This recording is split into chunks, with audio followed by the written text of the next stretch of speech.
Hi, good morning. Today is Tuesday, and I want to share with you the book of Ecclesiastes. That's what I've been reading these days, and it's a little bit depressing, but at the end, it actually is a word of hope. But as I was reading it, although it is talking about the passage of time and about death in general, there's some lessons that we can learn from it. So I just urge you to read the book of Ecclesiastes. There are a lot of verses in there that sound familiar to you. They're like idioms that we use in the regular English language.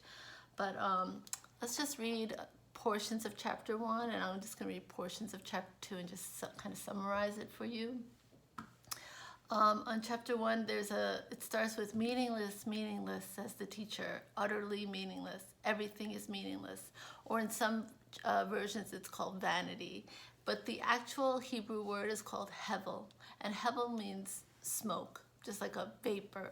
So he's saying everything in life is just a vapor. It's just like, it's there. It's almost like you can see it and touch it. When you see like a big band of smoke, it's almost like you can touch it, but when you grasp for it, it's gone. And so he's saying that all these things that we have in our life are really just like a vapor.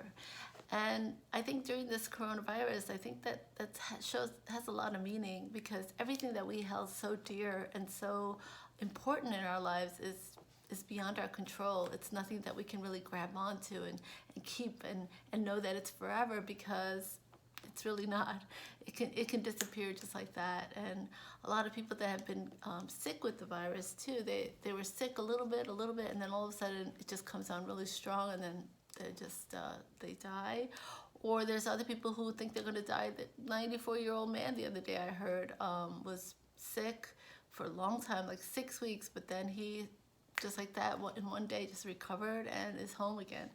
So I think all of life is obviously beyond our control, but this book is predicted to, they think it was written by Solomon towards the end of his life. And as we know, Solomon was the son of King David, and he was the richest king, he was the wisest king, and he says like he sought so many things in his life. He sought wisdom, and he found that was all a waste of time. Then he sought pleasure, wine, laughter, foolish behavior, and he said even seeking after that, he found that was vanity.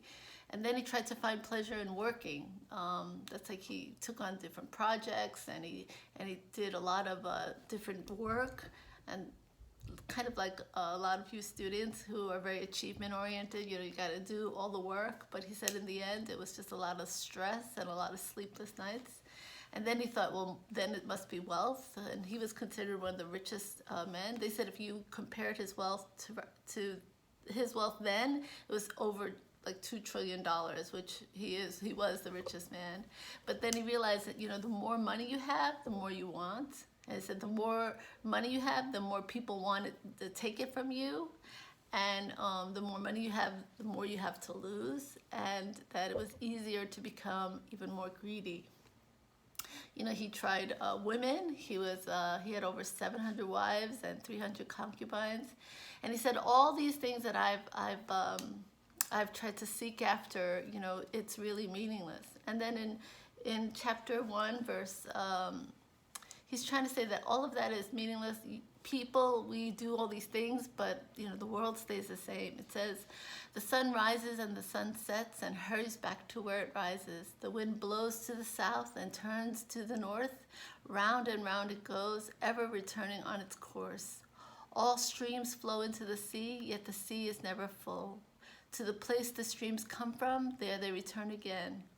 All things are wearisome, more than one can say. The eye never has enough of seeing, nor the ear its fill of hearing. What has been will be again. What has been done will be done again. There is nothing new under the sun. Is there anything of which one can say, look, this is something new? It was here already long ago. It was here before our time. No one remembers the former generations, and even those yet to come will not be remembered by those who follow them. So that is kind of a dark way of seeing the world, but it is true. I mean, even this virus, we keep referring back to plagues of long ago and different viruses, and we're trying to learn and trying to grow from it, but it's really nothing new. God's not surprised by it. He's not like, oh, this COVID virus, well, I don't know about this. God knows, and He has everything under His control, but nothing is really under our control.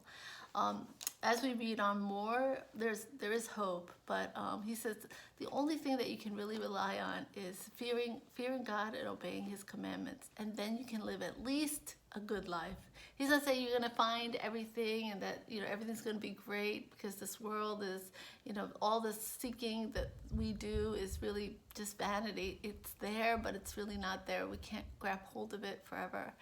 And he's saying that during the passage of time, we will learn these lessons. And he's trying to kind of teach us this. But even though it's through a lens of kind of dark and kind of, nobody wants to look through the lens of death or life and death. But as we move further into it, I think you will really see words of hope, and also words that pertain to our time right now. Tomorrow we're going to go through Ecclesiastes chapter 3, which is one of the most beautiful and poetic chapters. And we're going to look at that again and really think about the time that we have and the time that God has given us and what we do at that time.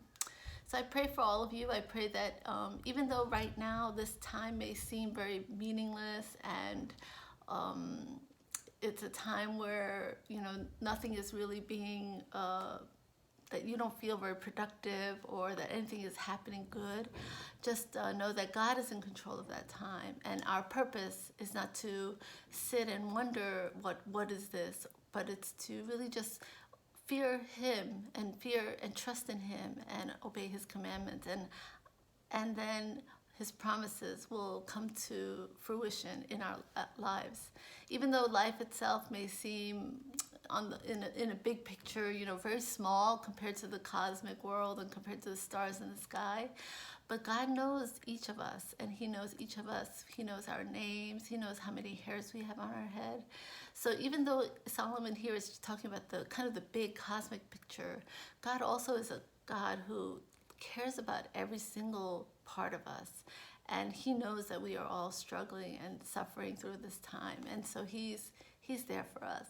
And even towards the end of this book, you'll see that that there is that love and care, but just got to get through some of those tough parts. But it's really a good book, and I really believe that we as Christians, we can really glean a lot of wisdom from Ecclesiastes. So take the time to read it this week, and I think you'll be pleasantly surprised.